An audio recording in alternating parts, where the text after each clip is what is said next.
Seguimos con mucho más Buenos Días América. Y así como anuncié antes de ir a la pausa, está con nosotros el presidente de la Cámara de Diputados, el doctor Raúl Latorre. Te invito a que me acompañes, vamos a conversar con él.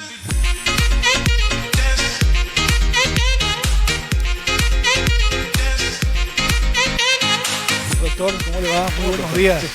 Buenos días. Bienvenido a Buenos Días América. Un gusto estar por acá. Un placer para nosotros recibirle. Tenemos la oportunidad a través de la televisión de tenerle acá al doctor, que es el presidente de la Cámara de Diputados de la Nación. Quiero preguntarle, doctor, para que la gente le conozca brevemente un poco del doctor Raúl Latorre. Preside hoy la Cámara de Diputados. ¿Es doctor de qué profesión? Yo soy médico, otorrinolaringólogo y cirujano de cabeza y cuello, como lo es mi padre y lo fue mi abuelo antes que yo. Wow. Soy diputado electo por Asunción, por la capital de la República. Y bueno, hoy a través de la confianza que volvieron a otorgar a mis colegas, soy el presidente reelecto de la Cámara de Diputados. Gracias, doctor. Conocemos un poquito más al doctor Raúl Latorre hoy. Respecto al Poder Legislativo, que es del que vamos a hablar hoy, a grandes rasgos, el Poder Legislativo, uno de los tres poderes de una república, está compuesta por dos cámaras. ¿Es así? Es así. En términos generales, ¿cuál es la función del Poder Legislativo? Bueno, nosotros tenemos como función fundamental la de legislar, que tiene que ver con la construcción de un marco legislativo que permita garantizar la libertad, garantizar los procesos republicanos y democráticos y bueno, que sea el más favorable posible para el desarrollo de nuestra nación. Y así también tenemos otras labores, como es la de controlar diferentes procesos y a otros poderes del Estado, que nos regimos por un principio constitucional que es la separación, la independencia, pero a partir del cual también se busca una coordinación en favor de la República, en favor de los ciudadanos. Excelente. Antes de entrar a las preguntas específicas, la función de la Cámara de Diputados, la que usted preside, a diferencia de la Cámara de Senadores, ¿en qué consiste?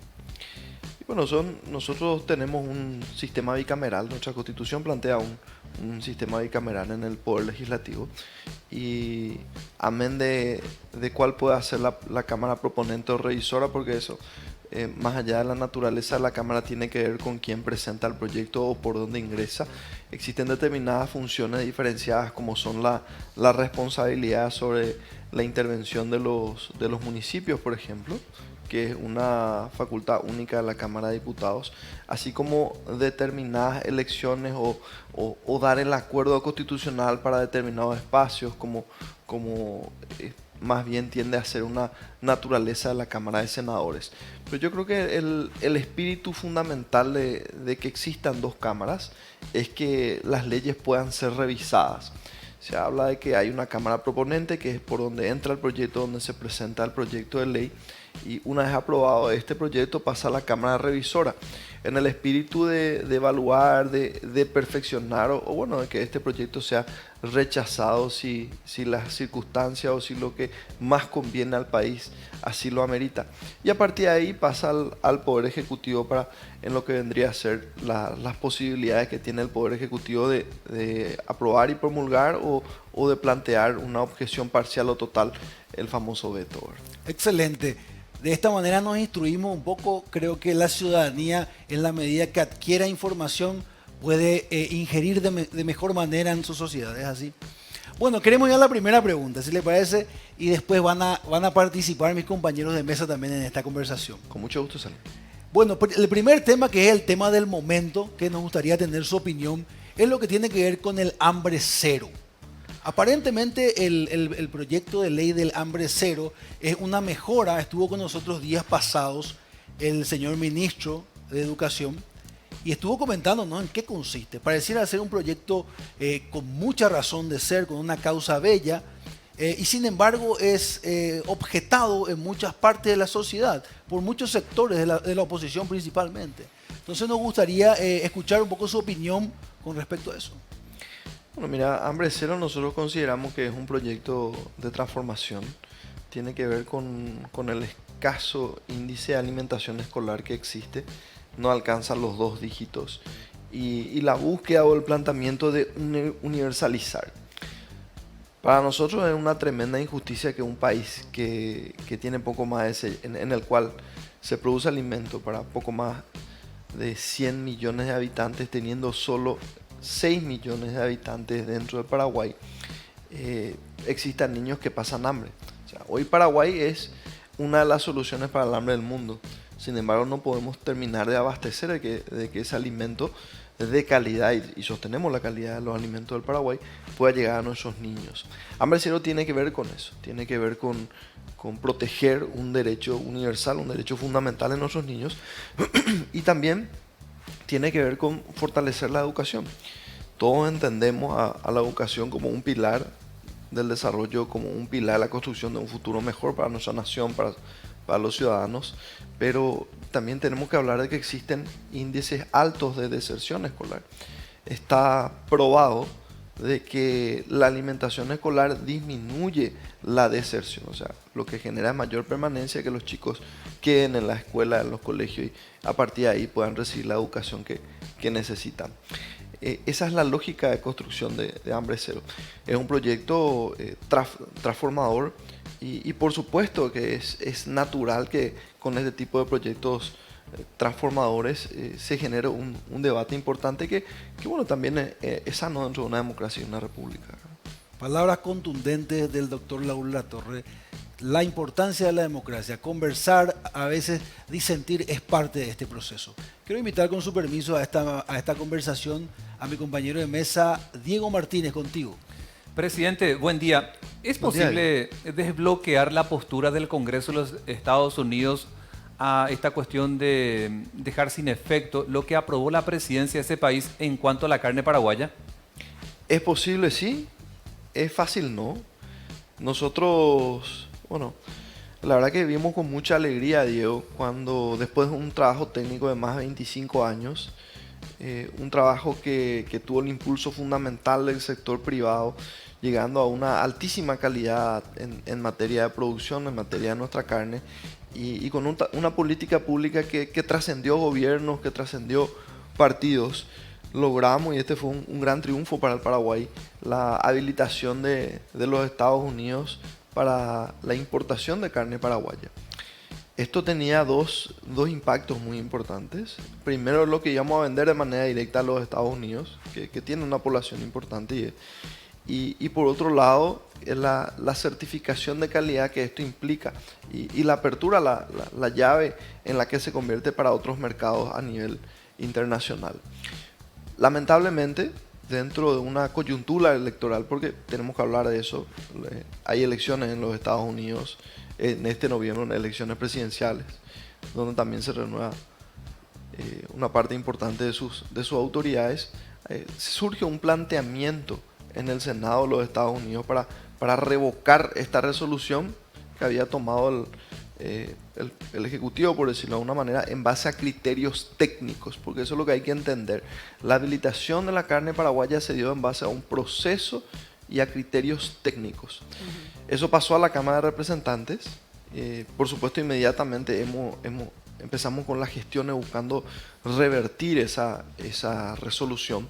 Nosotros, conversando con los líderes de las diferentes bancadas, los colegas, más allá de su partido, su movimiento, porque la cuestión de la carne es una causa nacional, sí, nada tiene que ver con los partidos políticos, realizamos un pronunciamiento conjunto, o sea, un proyecto de declaración en la Cámara de Diputados donde rechazamos naturalmente esta resolución del Senado de los Estados Unidos y solicitamos a la Cámara de Representantes, que vendría a ser homóloga a la Cámara de Diputados nuestra, a que revea la decisión que tomó el Senado.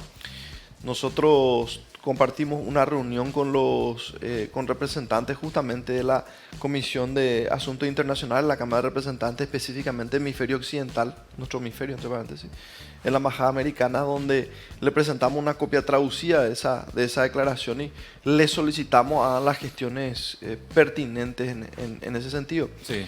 También tuve la oportunidad de tener varias conversaciones telefónicas con el presidente del Congreso de Israel, la Knesset, Amir Ohana, una amiga que había visitado yo en su momento en el Estado de Israel, solicitando que nos ayude con el lobby correspondiente. También se hizo lo propio con Taiwán, porque este es un momento donde el Paraguay está llamando a sus amigos alrededor del mundo, Claro. está llamando a sus aliados buscando revocar esta situación. Existió una gestión importante, esto hay que mencionarlo, digo, por parte de la Cancillería. El canciller se reunió con autoridades importantes de la Cancillería de los Estados Unidos, donde existió un pronunciamiento conjunto entre los Estados Unidos y Paraguay, recordando cual. la importancia de respetar ese trabajo técnico. Doctor, Bueno, sí. una consulta, ya que Por está favor. hablando del tema técnico, ¿cuál sería el siguiente paso que tenemos que seguir? Porque hay un interés muy grande. Nosotros, como usted decía, es causa nacional esto. ¿El próximo paso es contratar un lobista que nos ayude a revertir ese pensamiento que tiene el Senado? ¿O cuál sería el próximo paso de manera a ya conseguir el ingreso de la carne paraguaya a Estados Unidos?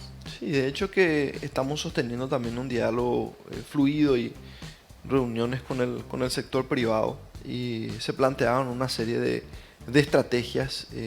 Una de ellas la que mencionaste, pero aquí fundamentalmente, Claudia, es hacer todo el lobby posible, pertinente, conversar con nuestros aliados dentro de los Estados Unidos y en el mundo que puedan ayudarnos a revertir esta decisión y donde va a suceder esto, el escenario, digamos, el campo de batalla para esta lucha por la exportación es la Cámara de Representantes. Como dijimos, nosotros hemos sido aliados estratégicos históricos de los Estados Unidos. Nosotros no tenemos guerra, nosotros no estamos pidiendo que se nos regale nada. Sencillamente buscamos competir en base a un principio de la libertad del mercado, por lo menos en el marco de los aliados, y que finalmente en esa democracia, que es la democracia más dura, la democracia del mercado, sabemos que los norteamericanos, así como lo hacen los israelitas porque les exportamos carne, los alemanes, los chilenos, en esa democracia más dura que es la democracia del mercado, donde diariamente uno elige qué va a comer, los americanos van a elegir carne paraguaya, la cual yo estoy convencido es la mejor carne del mundo. Presidente, Esperemos que así sea. Presidente, quiero volver al tema que Salín ya te planteaba al inicio del programa sobre hambre cero. Y quiero recordar que de algún modo nos vincula con arancel cero. Vos fuiste en algún momento presidente del Centro Estudiante de Medicina, sabes lo que es estar en esa función. ¿Y por qué te planteo este antecedente? Porque hoy un sector también de medicina está en el rectorado con la toma, pidiendo rever la decisión ya del presidente de la República y por supuesto del Congreso, que ya es ley de la nación. ¿Cómo se les puede transmitir, presidente, a un sector del estudiantado universitario sobre sus dudas que tienen acerca de que está garantizado arancel cero? Yo creo que no hay que cansarse de dialogar, Diego. De hecho que es así, me tocó a mí ejercer la presidencia de la Facultad de Medicina y de la Federación de Estudiantes de la Universidad Nacional de Asunción. Y yo creo que expresen, que levanten su voz, que expresen su opinión, que expresen sus inquietudes, algo que siempre es sano y que nos recuerda que estamos en una democracia y que existe la libertad para hacer eso. Ahora, nosotros tomamos medidas específicas para la protección y el blindaje arancel cero. Y de hecho que en su momento yo recibí la visita cuando estaba el tratamiento en diputados. Recibí la visita de líderes estudiantiles, de decanos, una delegación, la propia rectora de la Universidad Nacional de Asunción, una comitiva bastante representativa, por decirlo de alguna manera, quienes me pasaron a mí una propuesta de redacción dentro de la cual ellos se sentirían cómodos o más tranquilos con respecto a la protección del arancel cero. Esto dentro del marco de que el Poder Ejecutivo siempre fue claro en su voluntad de dar continuidad a esta política pública. Y bueno, nosotros aprobamos por unanimidad porque hubo un artículo en los cuales existieron discusiones o debates, pero aprobamos por unanimidad el articulado de la ley donde que se basaba básicamente en la redacción que nos pasaban desde la conducción de la universidad. El mismo artículo fue aprobado por el Senado, y esa fue la versión del proyecto que fue promulgada por el Poder Ejecutivo, ¿verdad? Entonces, nosotros, a nuestro parecer, a nuestro entender, los mecanismos, las gestiones, tanto legislativas como del Poder Ejecutivo, están orientadas hacia la protección del arancel cero. Y te lo digo más allá de mi condición de ex dirigente estudiantil, desde la lógica de que cuando me tocó ser presidente del Centro Estudiante de Medicina, yo marché por el arancel cero. O sea, era un sueño largamente anhelado. Y tuve una verdadera bendición porque en mi primer periodo legislativo me tocó la oportunidad no solo de votar a favor del arancel cero, sino de defender activamente y hacer lobby para su aprobación. Y bueno, durante mi primer periodo parlamentario, después de décadas de lucha, finalmente nosotros obtenemos la ley arancel cero. Entonces sí formamos parte de los principales interesados en protegerlo. Ahora, entendemos que todas las gestiones legislativas y del Poder Ejecutivo se dieron en ese sentido. Pero ¿qué hay que hacer, Diego? Ya que hay que seguir dialogando, hay que seguir escuchando, hay que seguir transmitiendo y hay que dar tranquilidad y no cansarse de transmitir o dar garantías de que se va a dar continuidad a esta política pública tan bella que tiene que ver con el poder acceder a la mejor educación en base al mérito y no en base al tamaño de la billetera, Diego. Presidente Latorre, un gusto. Dos preguntitas. Encantado, Jotita. Igualmente, presidente. Dos preguntitas. La primera, la más suave, ¿verdad? Recién estábamos hablando del tema de la CONAXAR. Con el presidente de la CONAXAR, Liceras, que él tiene esa intención un poco de abrir el abanico de posibilidades al monopolio. Le consulto porque en el sector privado la libre competencia está bien marcada. Uno tiene la posibilidad en el sector privado de ir a elegir cualquier tipo de negocios o comercios para adquirir lo que sea necesario para cada individuo. Pero estamos viendo hace bastante tiempo que el sector público, en este caso el gobierno, monopoliza ciertos sectores como el tema de los juegos de azar y otros más. ¿El señor Liceras ya se puso un poco en contacto con ustedes para tratar un poco este desbloqueo del monopolio en el Congreso o no? Francamente conmigo no, ¿verdad? Pero bueno, esto es un colegiado. Nosotros somos 80 colegas, 80 diputados y también cada uno está es más afín a determinadas áreas, si bien todos estamos obligados a legislar el todo, ¿verdad? Es una situación que debe ser abordada, por supuesto que es una situación que debe ser abordada, pero desde una lógica técnica, desde un debate profundo hacia el pensamiento, cuál va a ser la situación de los juegos de azar en nuestro país. Algunos países lo prohíben, otros países, algunos estados, incluso en Estados Unidos interesante, porque un estado se puede, otro no se puede, entonces hacen sobre el río para ver cómo le buscan la vuelta, ¿verdad? Entonces, o en las reservas de nativos americanos también, son muy famosos por eso. Es así mismo, entonces creo que es algo que debe ser abordado a partir de un debate amplio. O sea, ¿queremos jugar de azar o no queremos jugar de azar? Está bien, y decimos, vamos a permitir los juegos de azar, dentro de qué regla, dentro de qué lógica y qué tanto vamos a abrir una situación que también tenemos que decirlo, Jotita, tiende a mezclarse con una serie de otras situaciones si no está bien regulado y controlado, en muchos casos poco favorable para el desarrollo y la salud de una nación. Lavado de dinero, por ejemplo. Que es una de las principales. Doctor, sacando un poco el proyecto de ley Hambre Cero y todo lo demás, que sí fue bastante abordado en las últimas semanas, ¿no siente usted que en la Cámara, tanto de senadores como de diputados, se entretuvieron demasiado con las rencillas políticas y no tanto así para legislar a favor de la gente?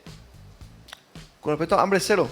No, sacando Hambre Cero, que sí es algo, una ley que sí piensa mucho más en la ciudadanía, en los niños, y me parece un punto muy interesante. Pero recuerdo que cuando arrancaron el tema de las sesiones en el Congreso, se trataron más desafueros, sacarle a políticos, yo me peleo con ya juicio político a Mengano, a Tritano. Como que estuvieron, me parece, mucho más enfocados en las rencillas políticas que en legislar verdaderamente para la gente. ¿Usted siente eso o no?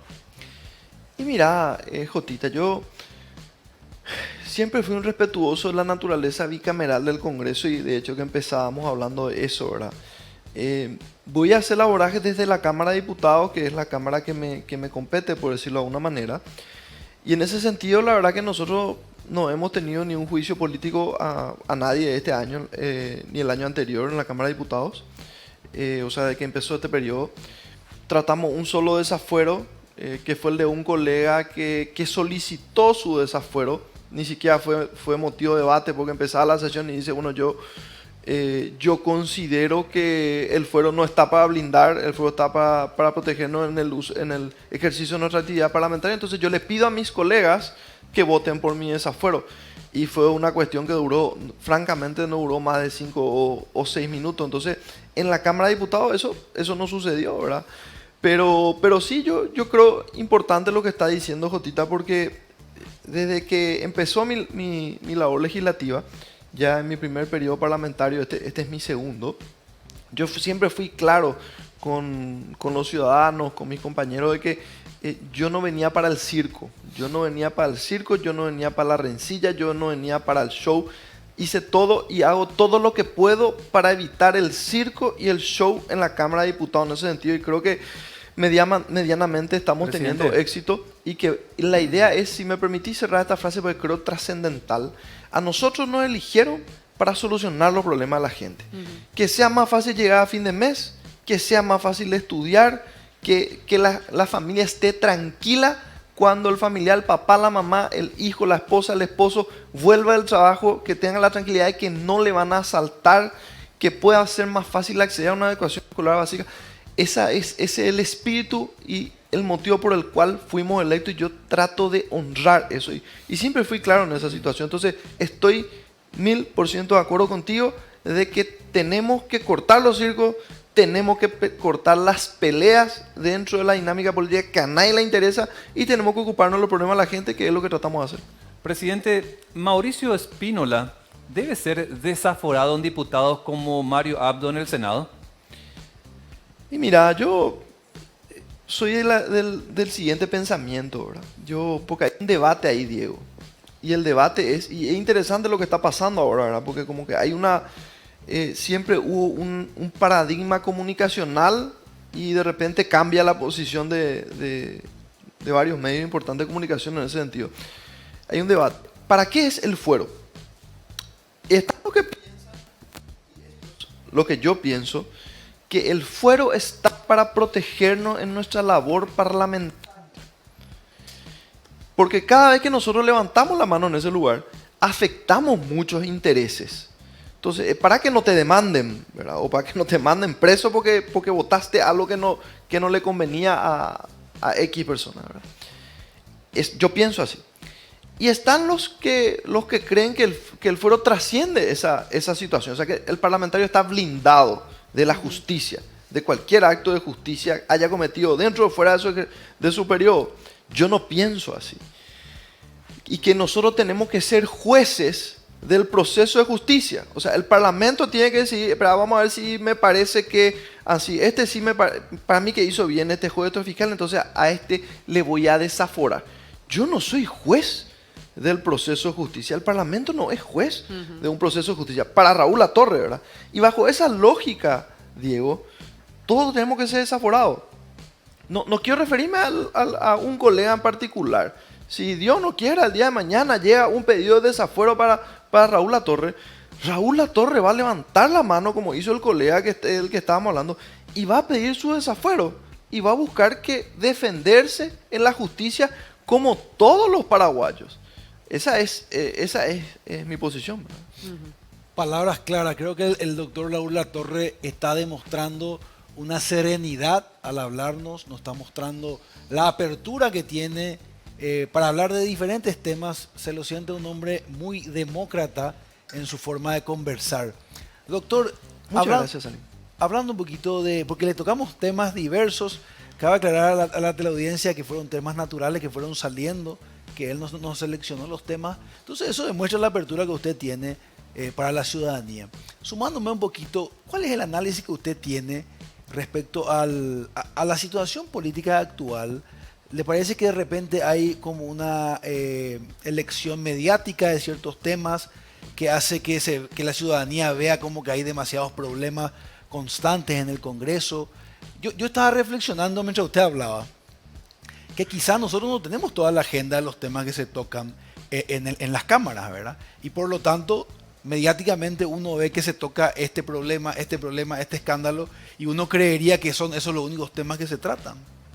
O sea que es muy interesante lo que decís, Salim. De hecho que nosotros tenemos una política de transparencia en la Cámara de Diputados. El 100% de la información que debe ser publicada en los portales, nosotros lo subimos, y algo con lo que insistimos de que llegamos cuando apenas definimos el orden del día que se hace los lunes a las 11 de la mañana, la reunión de la mesa directiva, se confirma un orden del día que va a ser tratado el miércoles, y nosotros subimos también a los portales, a nuestras redes, de manera que la ciudadanía pueda saber. Pero la verdad es que desde el punto de vista práctico, y eso cuesta asimilarlo, ¿verdad? Porque uno quiere que lo positivo suene más y lo negativo suene menos. Pero desde el punto de vista práctico existen situaciones que adquieren mayor relevancia mediática. Eso de esa manera, ¿verdad? Y yo decía, hace poco, por ejemplo, recuerdo que aprobamos un proyecto para que fue una solicitud de la asociación. Un proyecto muy lindo que mejora la capacidad del Estado para encontrar a esta persona desaparecida. Y recuerdo que estaban ellos, porque hay un sector fuera del pleno, pero que tiene una ventana importante. Estaban los familiares. Cuando aprobamos el proyecto, ellos lloraban, ellos gritaban, una cosa muy linda. Y eso no tuvo absolutamente ninguna trascendencia mediática. Y es algo que a lo mejor nos afecta a millones de paraguayos, pero les aseguro que a ese grupo tan sensible le afecta de manera importante.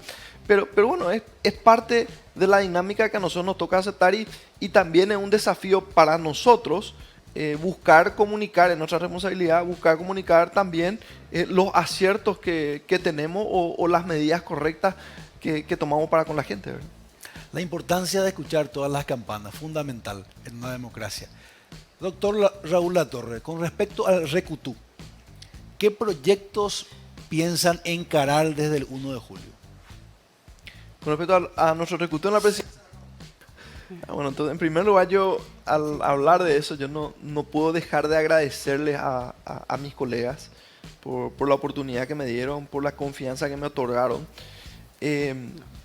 Yo llegué a esta segunda vuelta con 72 votos, 78-80, es el 90% de los votos, que también implicó la totalidad de los votos del Partido Colorado, la totalidad de los votos del Partido Liberal y también colegas del tercer espacio. Y en primer lugar, no puedo dejar de agradecer y transmitir también, Salim, que parte creo que es también consecuencia al espíritu aperturista que tuvimos, y a buscar jugar con la cancha abierta y con las cartas sobre la mesa con los colegas, ¿verdad?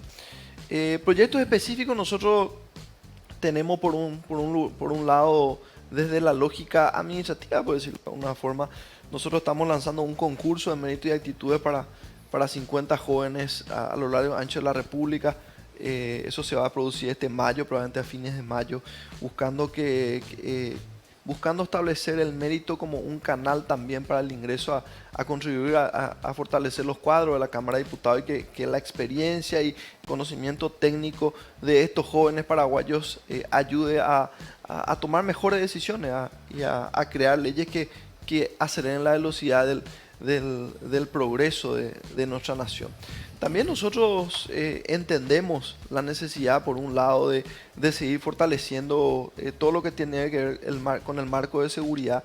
Existe una importante ley de reforma de la Policía Nacional que entendemos va a otorgar mayores capacidades para nuestras fuerzas del orden público de traer seguridad a nuestra nación. Existe una necesidad Salim, de ir rompiendo el esquema de fragmentación que tiene nuestro sistema de salud pública, y como uno de los problemas para elevar el nivel de salud de los paraguayos, es algo que vamos a abordar. Desde el punto de vista educativo, nosotros creemos muy importante lo que pasó con Hambre Cero en términos de derecho a la alimentación, en términos de la reducción de la deserción escolar. Entendemos en términos de soberanía, del cuidado de nuestro espacio aéreo, que existen pasos que tenemos que dar, como por ejemplo la cobertura al 100% del territorio por radares, para entender lo que sucede en el espacio aéreo, nuestra capacidad de intercepción, entre otras situaciones que vamos a ir abordando en las diferentes áreas o espacios de la vida que afectan el día a día de los paraguayos. Salim, presidente, una última de mi parte. Presidente, te hago una pregunta, pero con un antecedente. ¿Cuál es hoy la composición de poder en la Cámara de Diputados? Porque este año fuiste reelecto presidente con 72 votos, 8 en contra de los 80. Vas a estar hasta el 1 de julio, vas a estar desde el 1 de julio de este año hasta el 30 de junio del próximo. Van a estar contigo Carlos Arrechea, también Marcelo Salinas del Partido Liberal. ¿Y por qué te hago esta pregunta con antecedente de presidente? Porque veo que el año pasado vos fuiste electo con 58 votos y este año se le sumaron 14 votos. ¿Qué fue lo que hiciste para que el año pasado tuvieras 58 para llegar a la presidencia y este año 72? ¿Y eso cómo hace a la composición de la ANR y los que acompañan, pero en la Cámara de Diputados? En primer lugar, en realidad, 72 nos acompañaron con el voto y 8 se abstuvieron. No hubieron votos en contra en esas elecciones, una pequeña acotación. En segundo lugar, decirte, bueno, yo creo que nos conocimos, yo creo que siempre hemos respetado los acuerdos de cómo se iba a conducir la Cámara de Diputados. Yo creo que siempre tuvimos, Diego, hay un concepto que a mí me gusta esbozar, que es tuvimos un ejercicio responsable de las mayorías, ¿verdad? Donde el diálogo, donde el debate no se cercenó, sino que los diferentes colegas plasmaron sus posiciones, sus opiniones, se buscaron los consensos y llegamos a consensos importantes. Recuerdo una sesión de la Cámara de Diputados, yo no tengo un precedente similar, donde no existió un solo voto en disidencia. No existió un voto en disidencia, o sea, de todos los partidos, Colorado, Liberal, Tercer Espacio, no es que votaron un proyecto en el mismo sentido, votaron todos los proyectos que se trataron en ese día en la Cámara de Diputados en el mismo sentido.